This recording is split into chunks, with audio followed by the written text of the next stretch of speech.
kasbil Allah tidak kurang cara. Golek wong kedonyan ditawarik ke sana demi uang, bareng wis ning kono dielingno pangeran. Segawe masjid, kontrak masjid macam-macam lah, masjid kontrakan ning Korea. Nang kene ra ono masjid. Pusing. Saya pernah ngisi di satu masjid itu gambare pintu gerbangnya bukan salib kan. Ternyata tingkat 1 itu gereja, tingkat 2 bar, tingkat 3 masjid. Kadang ya kebalikan masjid, bar, gereja. Satu gedung. Jadi malaikat saya tidak tahu lewatnya gimana itu kan. Enggak tahu itu cara lewat gimana karena malaikat bagian rahmat itu enggak bisa dia lewat salib. Tapi dia harus menulis ganjaran yang sholat. Enggak tahu saya lewatnya dari mana karena itu. Ya tentu dia punya cara lah. Tapi yang jelas ya agak bingung ini gimana. Itu pernah yang tingkat 2 itu bar pas aktif. Ada santri yang ya pekerja imannya pas-pasan. Kalau nanti gus badhe Jumatan mlebu bar pas aktif wae wong ayu. Meh wera Jumatan. Mergo mau tingkat 2 bar, tingkat 3 masjid. Itu ono khutbah yang barnya tetap main, ada bar yang masjidnya tetap khutbah. Itu masuk bar. Sudah Jumatan apa ning kene wae.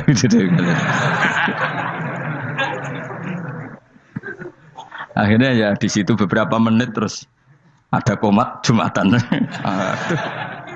Dosa ta ragus ini. Ya aku muni. Ya segelem Jumatan ku apik. Wong seperti dilakoni kok takok dosa ta ragus. Oh raimu kadung lakoni kok takok. Artinya gini, Allah punya cara untuk menyebarkan Islam di Korea. Sama seperti Allah punya cara untuk menyebarkan Islam apa? Di Indonesia. Dulu orang Gujarat, Punjab, ya sejarah ini menurut saya ya tetap sebagiannya benar. Meskipun tidak seluruhnya benarnya sejarah Islam masuk Indonesia rata-rata orang kan menulis pedagang Gujarat, India ke Indonesia dagang karena mereka mukmin akhirnya juga menyebarkan apa? Islam. Tapi itu jelas nyata. Meskipun tidak semuanya seperti itu karena ada yang dibawa Yusuf Baros itu yang muridnya Sayyidina Ali itu. Terus juga ada yang dibawa beberapa habaib dari Yaman langsung ke Indonesia. Kayak yang di daerah Tuban itu kan langsung habib-habib dari Samarkand langsung ke mana? Tuban. Makanya saya bilang sejarah itu semuanya benar. Karena memang variasi masuknya Islam di Indonesia itu banyak. Jadi itu enggak masalah. Sampeyan niru sing kedonyan mawon sing luwih gampang napa? Lho nggih to, kayak Jakarta itu kan kota kayak gitu. Baru kayak wong kedonyan orang ke Jakarta semua. Gara-gara tahu mondok pedutan tadi ahli Fathul Qorib tadi yang sampai bab salat terus bikin masjid. Iku coba takoki faraid terang ora iso. Pemene takoki muamalah terang ora iso, tapi nak trimo carane salat sing batal apa ngentut roh. Aduh aduh. Ilmune roh nak nganti bab iku jek roh. Sing batal salat apa jek roh ngentut nyekel wong wedok jek roh. Tapi mbok aja takoki sing detail apa? Cara mengenali kiblat dengan hisab ya marosdil kiblat wis ora ngara iso. Atau nganggo komputer itu lho. Nganggo jam, nganggo kompas. Padahal ana ilmune ya marosdil apa? Kiblat. Di bulan tertentu, hari tertentu itu nanti matahari tepat di atas Ka'bah. Ora ngara iso nek ngono niku ora ngara iso. Ya saya ulang lagi ya. Jadi kesalahan kita adalah kebenaran itu kita sembunyikan. Padahal awal dikenalnya Islam itu lewat i'lam. Fasda bima tu'maru. Kebenaran harus dimaklumat.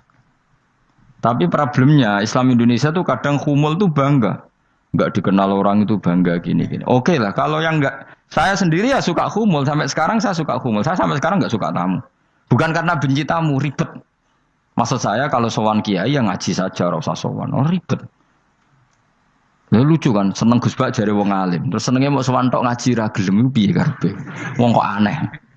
Iku berarti kok do karo seneng dokter, konsultasi obat ra gelem tapi ngajak jagongan. Dok, jenengan tiyang pundi? Jenengan manggen dalem mriki mulai tahun pinten? Lah ya kowe takok dokter kemalan. Mesti nek kowe takok laram apa, obate apa kok malah kenalan. Pindah Jogja tahun pinten, Dok? Dan jenengan kawin mriki tahun pinten? Lha wong jare Gus Bae wong alim kok sowan ngono. Jenengan kelahiran tahun pinten, Gus? Zaman dinosaurus. Wong alim kok takoki lahire ku piye karepe? Sesuk tak gak takok pisan matiku kapan, Om. Coba betapa naifnya kita kalau kita suka dokter. Terus kemudian kamu takok, Dok, kelahiran tahun pinten jenengan? Aneh gak? Nak kowe seneng dokter mergo mau konsultasi berobat ya ngomong saja apa yang kamu butuhkan. Aku seneng wong alim yo ngaji titik. Nah, kowe misalnya seneng artis, delok konser artisnya takok kelahiran tahun piro. Gak penting, penting artis ayu mbok delok seneng wis sudah gitu aja. Ora wong alim yo ngono, ngaji seneng.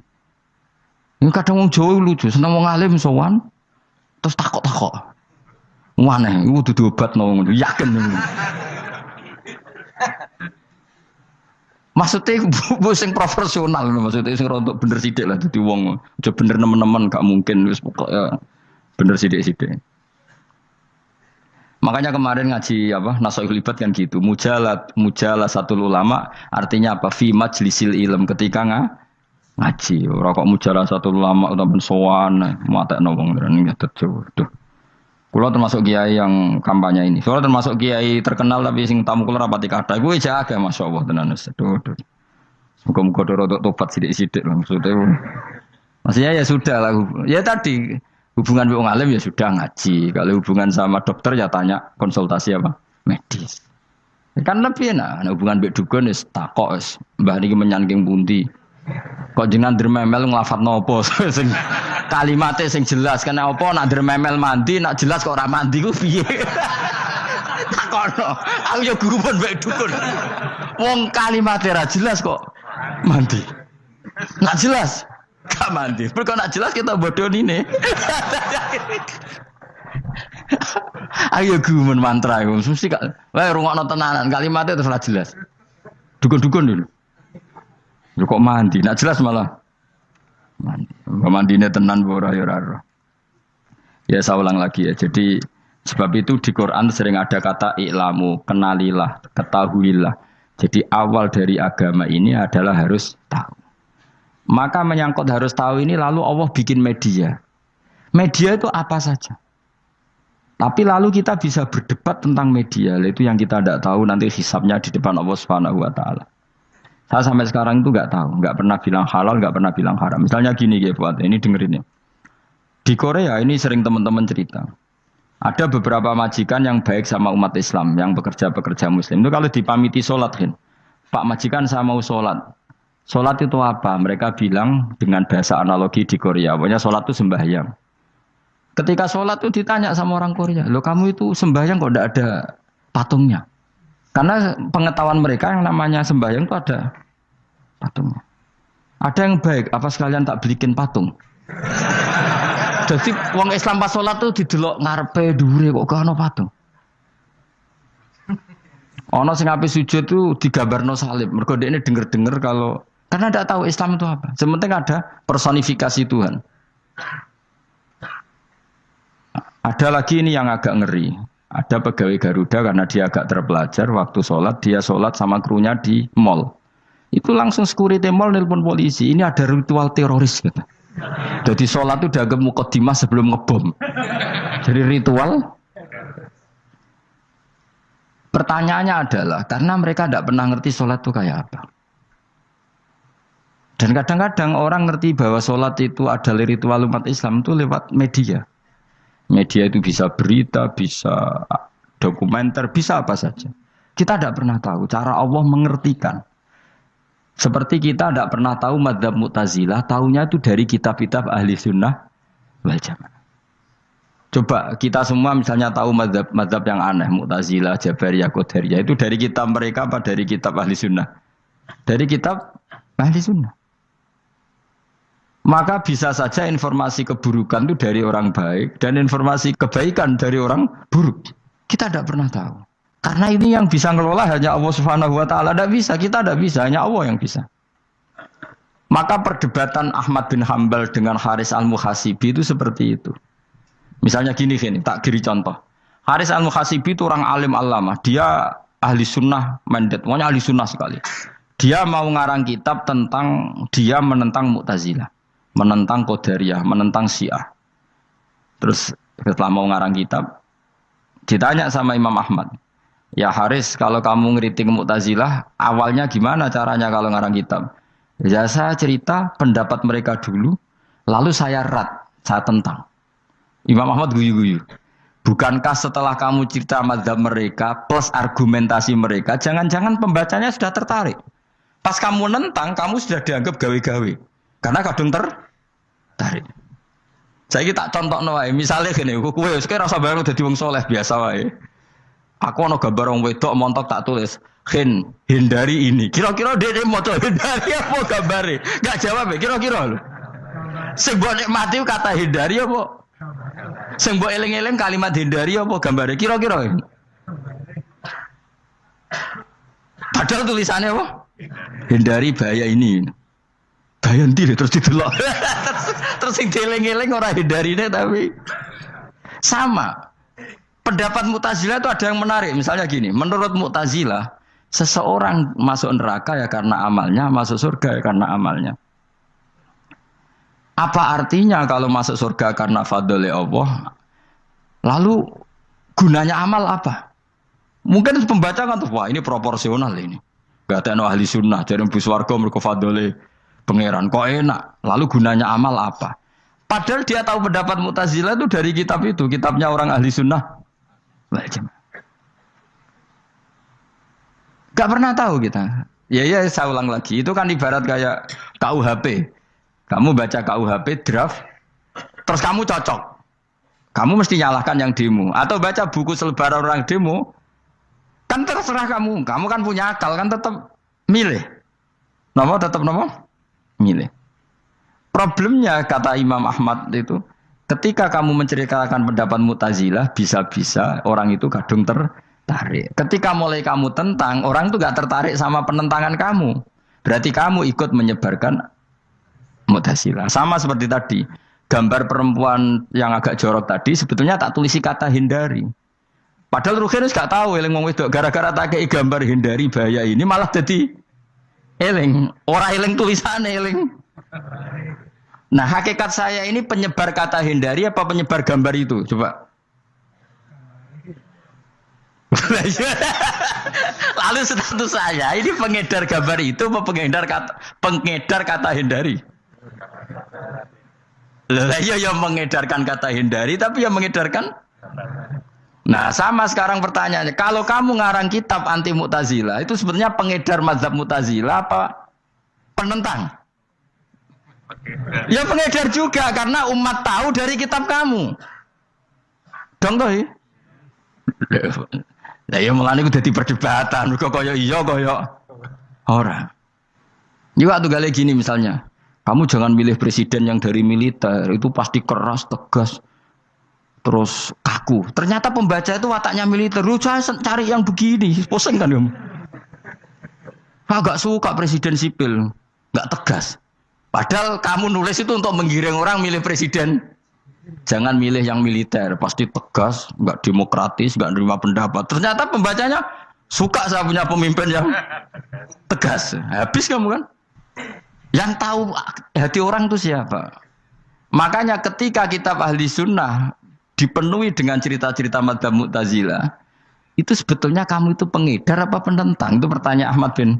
Akhirnya Imam Haris Al-Muhasibi bilang gini, enggak, maksud jenengan itu ngelarang apa dukung. Pokoknya mangkel. Dari Imam Haris, aku pokoknya ngomong ngono ae pokoknya. Terus akhirnya Imam Yus nangoten ketok arahe jenengan mboten sedo ngarang. Makanya Haris Al-Muhasibi akhirnya enggak mengarang kitab itu. Dia sebenarnya pernah rencana Kitabul Firaq fil Islam. Dia mau ngarang kitab kelompok-kelompok dalam Islam. Ya coba mau apa coba? Misalnya kamu bela tahlil, nasibnya juga seperti itu. Hujahnya tahlil, ini. Terus hujahnya penentang tahlil. Yang bisa mengendalikan pikiran pembaca siapa? Ternyata dia tertarik sama pikiran penentang. Lucunya yang menceritakan kamu, pengagum tahlil. Kan tidak pernah tahu. Mana dari ceritanya Mbah Mun itu lucu. Mbah Mun itu mondok Lirboyo. Itu di Bandar Kidul akeh wong ayu. Itu dulu babahnya Mbah Mun itu ada yang suka orang sana sampai nikah orang sana juga pulang ke sarang. Itu diantara mbah-mbahnya Mbah Mun. Suka perempuan sana terus nikah sana nggak pernah pulang ke sarang. Nah, Mbah Mun itu lahir dari adiknya, pokoknya dari keluarga, dari saudara yang nggak pernah pulang dari Bandar. Diwasiati, mun nak mondok ujo geman dolan ning Bandar Kidul. Gua akeh wong ayu. Akhirnya malah penasaran. Justru kalimat itu yang menjadikan maksudnya aku ayune nganti sepiro kok nganti mbahku katut kan malah akhirnya penasaran. Lah kata Mbah Mun, tak angen-angen bener Imam Ahmad bin Hambal. Maksudnya itu kalimat itu pancen ribet. Kalimat itu ribet pancen. Coba milih mana coba? Jong ojo geman moro pasar opo lah nang daerah kono. Ono opo? Bahaya kan. Gara-gara kamu melafatkan itu malah orang penasaran. Di sana ada bareng delok ning kono, ya nak terus mulai tak ora. Nah, makanya pertanyaannya, pengarang buku juga kena hisab karena sebetulnya apa yang dia tentang orang lain menjadi tahu karena ceritanya dia. Coba kamu ngarang kitab saja yang anti Syiah atau anti Mu'tazilah atau anti Murji'ah atau anti otoritarian, mesti pembaca itu nggak bisa kamu kendalikan. Nah, itu juga rawan hisab, makanya berat. Pokoknya walatus aluna yauma idzin anin naim. Semua itu nanti dimintai tanggung jawab oleh Allah Subhanahu wa taala. Karena kita tidak pernah tahu. Akhirnya Haris Al-Muhasibi gak ngarang kitab. Imam Ahmad itu tidak punya karangan kecuali riwayat Musnadu Ahmad bin Hambal. Kalau ada 14 juz. Dia tidak punya karangan. Ketika ditanya, saya takut membuat hal baru dalam Islam. Karena karangan itu kan mesti melogikakan hukum. Sementara Allah tuh kadang nggak butuh dijustifikasi seperti itu. Jadi cara kitab usul fikih ini, sama tak bedai. Mungkin nggak Allah menyuruh kamu ngangkat gunung Merapi tanpa alat? Nggak, jawab saja. Latihan pinter. Mungkin nggak Allah menyuruh kamu disuruh ngangkat gunung Merapi? Mungkin nggak? Mungkin apa enggak? Nah, itu ulama usul fikih berdebat. Ada mengatakan tidak mungkin.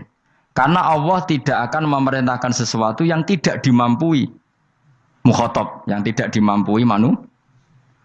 Masuk akal. Kaul kedua mengatakan mungkin, butuhe Allah iku mau wong muni yo tok nurut. Senajan to gak mungkin. Ayo Hen, Gunung Merapi angkat Hen. Nggih Gusti, siap. Langsung melayu mara. Wih Allah wis seneng, wah nurut aja iki. Tapi ya kemungkinan cek goblok ora takok sik. Kita kan tidak pernah tahu, makanya ulama ini debat. Kira-kira nak Hen, Gunung Merapi angkat. Potensinya kan dua, kue langsung melayu apa ngangkat. Potensinya kan, kok goblok kayak ngono rata kok. Bicarane kok. Tapi ya mungkin dilembek pangeran. Cek nuruti, ora paham-paham lah melayu. Ki milih ndi?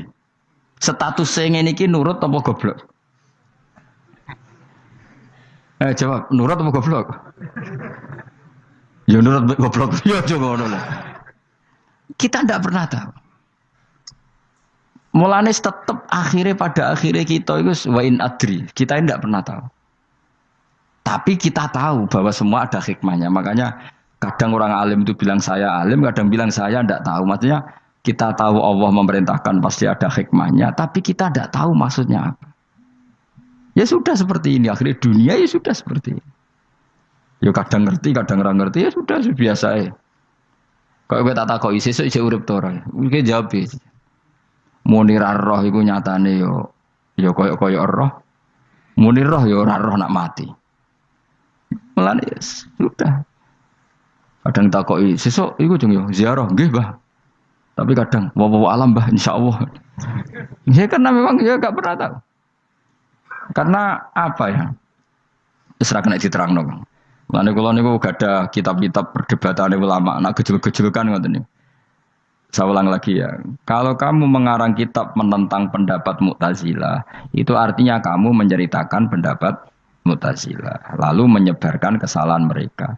Pertanyaannya, pembaca pertama kali tahu pendapat Mu'tazilah gara-gara cerita kamu.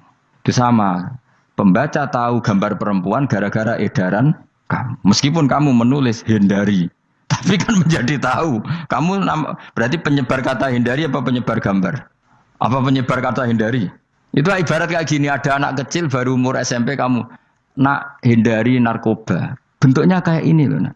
Padahal anak kamu itu bakat soleh yang nggak terlintas narkoba. Gara-gara buat cerita ini menjadi tahu. Sekarang omongan iku dihisap tahu orang menjadi tahu gara-gara kamu. Tapi kamu nggak ngandani, takut anak kamu kejebak narkoba. Milih mana? Bingung tau ke? Wingi-wingi ra bingung ora tau mikir. Maksudnya aku ya gumun, wong ora tau mikir ya urip. Jadi ya sudah. Enggak angel panjenengan urip ya angel. Mana ngaji, mana ngaji. Oh, ngaji minal fajr. Oh, ngaji minal fajr. Itu satu-satunya ayat sing turun mau sak kalimat. Jadi rasa ayat mau sak kalimat, sak kata kalau dalam bahasa Indonesia. Mun kula terusno. Oh, masalah yamin iki kula terangno. Yamin itu maknane arah kanan. Arah kanan mana arah yang dikira benar. Jadi orang Arab bilang kalau sesuatu benar itu disebut kanan. Mulane ashabul yamin. Tapi kalau orang salah disebut ashabus simal. Jadi sebetulnya itu bahasa-bahasa, ya memang bahasa Arab seperti itu. Partai kanan berarti benar. Kalau partai kiri salah. Tapi sekarang katanya ada wasatiyah, tengah-tengah. Ya saya malah bingung tengah ning ndi. Tapi nah istilah Quran itu jelas ada yamin, ada simal. Tapi kalau wasat itu bahasa sosial. Tapi ya sah. Bahasa itu juga sah. Wong nopo sebut ini ummatan wasatan litakunu syuhada'a napa wa kadzalika ja'alnakum ummatan wasatan. Mun kula terusno. Jadi arah kanan itu maknanya apa? Arah yang benar. Makanya disebut ashabul yamin. Kalau salah disebut ashabus simal. Innakum ladzaikul adzabil alim. Innakum satamne sira kabeh. Fihi tetep dawuh, fihi ku tetep ing dalem dawuh innakum. Iltifatun te ono iltifat. Iltifat iku ngerubah redaksi. Mau kan tentang hum itu dhamir ghaib, tapi sekarang jadi dhamir mukhatab. Ladzaikul adzabil alim. Yektine wong kang bakal nyeksani, bakal ngrasakno siksa sing pedhi.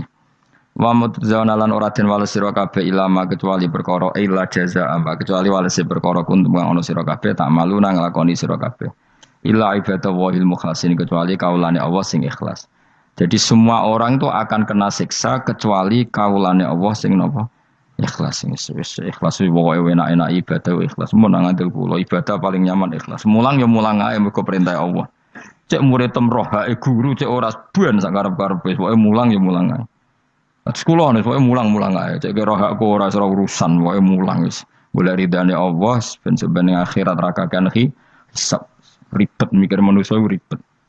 Pemane mikir hak-hakmu ribet. Turuti ora tau warah, serepot kabeh. Ben nus dunya ben nus. Nah, dhewe mesti dianggep ae urip sedina-sedina. Sing ngongkon bayangno urip suwi wis sapa? Wa amali akhiratika ka annaka tamutu hoten. Lan kula nak di 200.000 tak anggap wage. Urip nganti sesuk dhuwit 200.000 cak iki.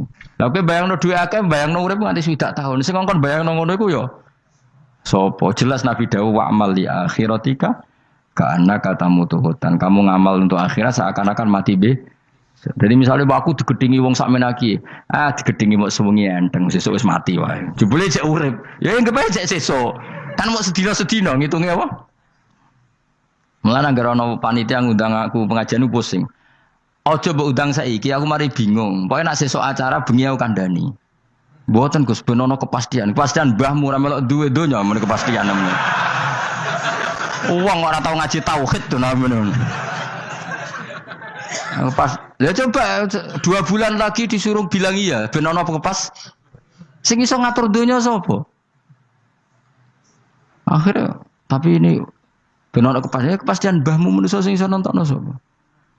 Pokoke nek acarane Senin, aku kandhani malam Senin, aku ana ya iso wae lunga. Gampang kan? Tapi kan jantungan.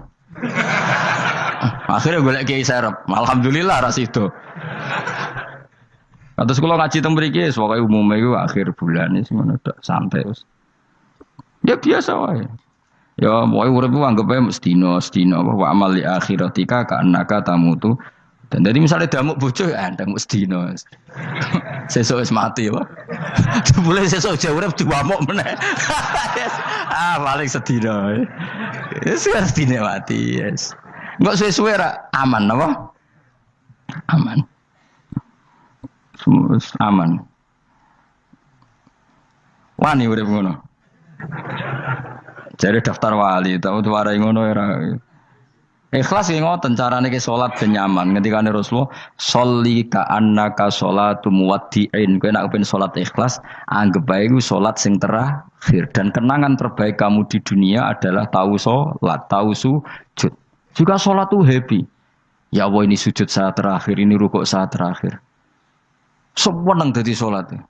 Salat kok ora. Sewante engko salat meneh. Sewante akhire awur-awuran. Mana kira dadi wali-wali aku.